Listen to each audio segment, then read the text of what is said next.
welcome to Good Games Spawn Point, the show for younger gamers by gamers. I'm Barjo. And I'm Hex. And I'm Darren, data analysing robot. Yes, we know. On the show this week, we review Super Monkey Ball Step and Roll. And Darren, you're going to give us a bit of a hand with that one, aren't you?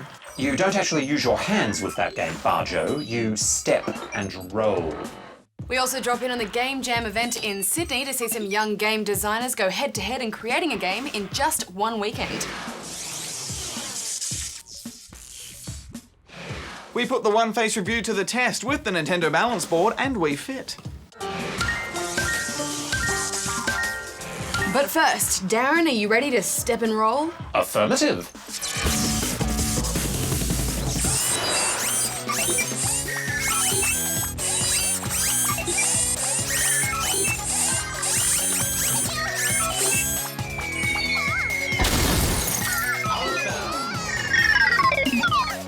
Super Monkey Ball comes bouncing back to the Nintendo Wii, this time with an all-new installment, Super Monkey Ball Step and Roll.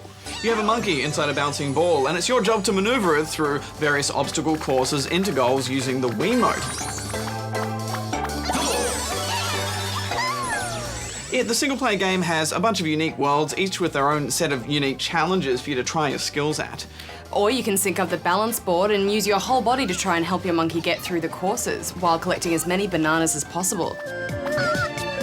This proved to be quite a challenge for us, didn't it, Badge? Yeah, and you know what it reminded me of? Back in the day before Game Boy, PSP, DS, before any of these, you'd play those annoying little travel games where you'd have to maneuver a ball through a maze into a hole, and if you remember how much unfun they were, well, this is pretty much the same thing.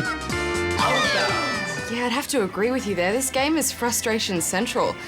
The Wii Remote with the Motion Plus is really sensitive to movement, which is great, but it actually makes it really hard to get it level enough to make your monkey just go in a straight line.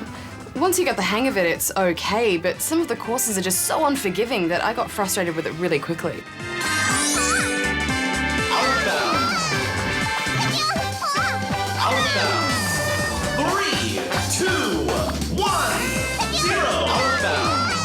Throwing the balance board into the mix makes things even more difficult. The reaction time when using your whole body is slower than using the Wiimote, and Hex, I found myself, even in the early levels, losing all patience. The courses were all quite similar too, so it's not like it had that element of variety to keep me involved. I mean, maybe this game just takes a lot of practice to master, but when the journey to mastery isn't fun, you're gonna find yourself giving up before you ever get there. There were also some multiplayer mini-games which require the use of the Wiimote and the nunchuck, and I don't know about you, Hex, but I found for the most part they were a bit hit and miss. Yeah, some of them were okay, like the spinning top game, which involved you having to spin your Wii Remote around vigorously to knock your opponent out of the ring, but most of them were just a bit boring.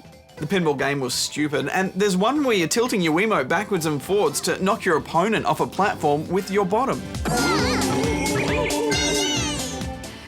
Yeah, or that red light, green light game where you had to shake your Wii Remote and nunchuck up and down like crazy just to move.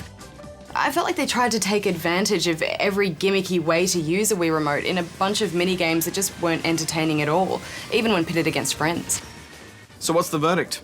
Well, if you're the kind of person who enjoys trying the same course over and over and over again to get a ball and a goal, then maybe you'll have the patience to enjoy this. But otherwise, they've created a relatively uninspired sequel just because the first game sold so well instead of creating something new and original. I'm giving it 5.5 out of 10 rubber chickens. If you're going to get into this game, I recommend ditching the balance board altogether. You'll just have more fun without it. Over time and practice, I think it would improve your coordination, and the mini-games are fun in multiplayer, but they're just not designed well enough for any lasting appeal. I'm giving it 5 out of 10 rubber chickens.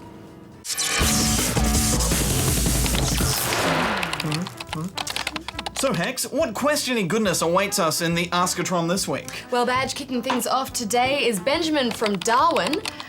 My brother and I have Mario Kart Wii. We pretty much finished it, but we were wondering if you could tell us how to unlock the characters in Time Trial. We sure can, Benjamin. To unlock Toadette, you'll need to play a time trial race on all 32 courses in the game. Doing this will also unlock Birdo, who you can get to use when you play on your 16th course. For Baby Luigi, you'll need to unlock 8 of the expert staff ghosts, and again, doing this will also unlock Funky Kong, who just needs 4 of the expert ghosts, and there you go. All the time trial characters are unlocked. Simple enough. Moving on then to this one from Jackson in Sydney. In Ratchet & Clank Tools of Destruction, can you tell me where to find the holo plans? Well, Jackson, it would take us the whole program to show you every location, but you can find those holo plans in either bolt crates or raritanium chests scattered throughout the different worlds in the game. You have discovered a piece of a Gadgetron holo plan. They do tend to be a bit off the beaten trail though, so make sure you explore and leave no crate unsmashed. If you're really struggling to find them all and you don't feel like searching every square inch of the game, the interwebs can always point you in the right direction. But remember, guides should always be your last resort. Don't deprive yourself of those oh-so-sweet personal victories as you hunt down every last crate in the galaxy. Anyway, next up is this one from Isaac in Perth. Every time I play Wii Sports Bowling, I bowl the ball straight, but it goes off to the left. Why does it do that? And can you give me some tips for making it go straight? Well, Isaac, it does that because the Wii Remote detects any twisting in your wrist as you bowl, which it registers as spin on the ball, causing it to roll off to one side or the other. There's two ways you can get around that. Firstly, you can work with your shot and aim far off to the right so that it curves into the pins, or you can try what I call the late release trick, where if you let go of the B button just a fraction after your Mii has swung the ball, it often shoots straight out in front of you like an arrow. Couldn't he just try and keep his wrist level as he bowled? Well, yeah, crazy idea, but I suppose that would work. Anyway, that's all the time we have for this week. Don't forget, you can ask us about anything gaming that's bugging you by jumping on our site and sending us in your question. Hello! Hat. Gamers, do you think you can make a game in just one weekend? No way, but some clever gamers can, as we found out when we visited Game Jam, Sydney.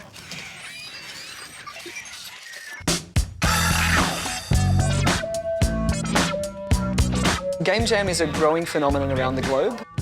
It's 48 hours of intensive game creation.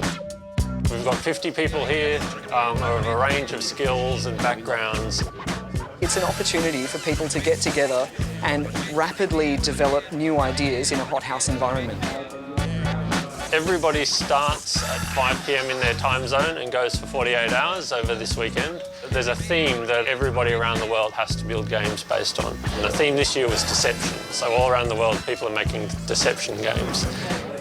We've basically locked them in a room for 48 hours and not let them out until they make a game.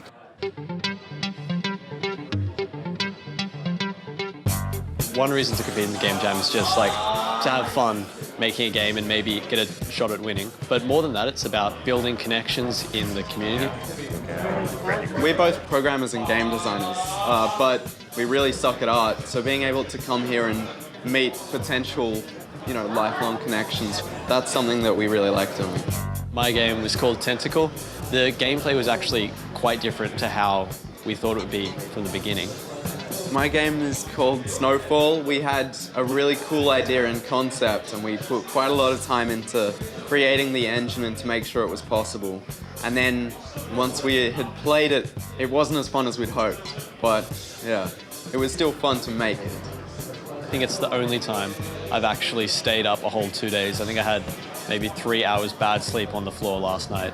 We were really lucky that we had a couple of cases of energy drink to keep us awake the whole night, because otherwise we would have just been sitting in front of the keyboard, passed out. I mean, it was fun, but I'm really looking forward to getting home, so. And we'll sleep well tonight, that's for sure. I think what really keeps them going is just the love for what they're doing. The games are looking really polished and have some really interesting gameplay. There are some ideas there that I've not seen ever done before. I'm really looking forward to the playtesting time when we actually get to get our hands on the games and play them.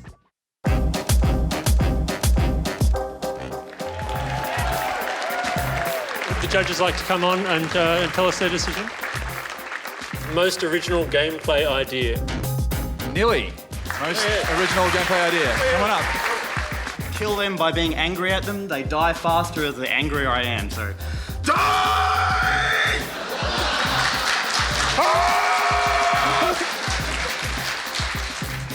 Most intuitive control. We thought looked very simple and easy to play was Snowfall. You are a cloud and you have to snow. The big one for best overall game. The winner is Tentacle. Like when you're making something, spend so much time working on it, you can't really, in the end, see how other people are going to see it. But yeah, it was really well. I think it translated quite well to the big screen, which was good.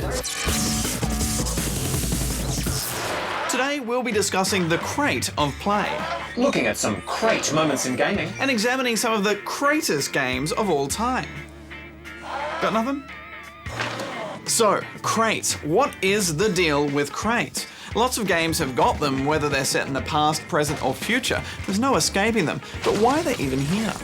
Crates are generally put into a game for two different reasons, to help you and to look good. Affirmative, Darren. So how can crates help you? By holding money, or health, or mana, or even secret collectible items. To get the goodies you're after, you simply smash the crate open.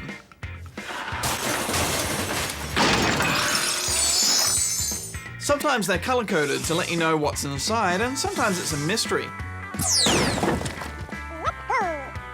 Even if there's nothing inside the crates, sometimes you can move them or stack them to climb to high places, or use them as cover from enemy fire. And let's not forget how some games let you headbutt crates to access power-ups. But we haven't talked about the dark side of crates. Evil crates with aliens or monsters lurking inside. There's nothing more terrifying than bashing open a box expecting some delicious power-up or cold hard cash, only to find a crouching monster leaping for your face. Video games just wouldn't be the same without crates. Even when they're doing nothing at all, they're helping. Let's not forget that misunderstood subspecies of the crate, the barrel. While they are wont to explode, they still have a vital role to play. True, and remember, always hang on to your crates in case you need to send defective gear back for a refund. Right. What are you doing, Barjo? Nothing, Darren. What are you doing with that? What? Wait, what? No, don't touch those. I will touch them. What? You can't do this to me. I'm crate of the art. I crate you so much. Gamers, it's time to find out what you think in our one-face review. It works like this. We get you to send in a photo of yourself giving a thumbs up, sideways, or down. Then we feed everything into Darren here for scientific analysis. Affirmative. I scan the viewers' faces for noob value and collate the data to reach an overall verdict. This week we wanted your one-face reviews on Nintendo's Wii Fit and the Wii Balance Board. The launch of Nintendo's Wii console in 2006 brought with it a whole new era of motion control gaming. To enhance the whole remote waggling experience, a weight-sensitive balance board peripheral was released, with the innovative Wii Fit game as a fun tool for exercising. Finally, gamers were getting off the couch and back on their feet while still enjoying a bit of fantasy fun. Wii Fit has sold 22.5 million copies worldwide. The Balance Board. I'm gonna let you finish, but Wii Fit is the second best-selling video game of all time. He never let me finish, Darren. But that's an interesting fact. The Balance Board and Wii Fit has been introduced into nursing homes for oldies to enjoy, into military bases to inspire soldiers to keep fit in their spare time, and even by some rehabilitation centres to help people recover from injury. It's not everybody's kind of thing though, is it, guys? I mean, some gamers would rather put their feet up and tackle something a little more challenging. So let's get those one-face reviews processed and see what the viewer verdict is. Darren, could you do the honours? Processing nudes. Processing nudes. One-face reviews processed. The verdict for Wii Fit and the Wii Balance Board is awesome. I think that's a fairly accurate result, to be honest. Great work, good gamers. If you want to take part in next week's one-face reviews, make sure to hit the Spawn Point website and upload your pics. Next week, we want to know what you think about Buzz, the big quiz. Is it a cool quiz game, or do you just want to frisbee the game and disc into a bin? Hello and a great big Aussie welcome to all of you Bruces and Sheilas out there. Well, sadly, gamers, that brings us to the end of another outing for Good Games Spawn Point. Next week, pie-guzzling puzzling and the misadventures of PB Winterbottom. We meet another spawn of Australian gaming, and a reminder to drop by the GGSP website and let us know what you've been playing. Until then, Hex out. Barjo out. Darren out. You know I'm going to get you, Barjo, for putting me in that box. How did you get out of that box? Lasers. Didn't I mention that? I shoot lasers. Yeah.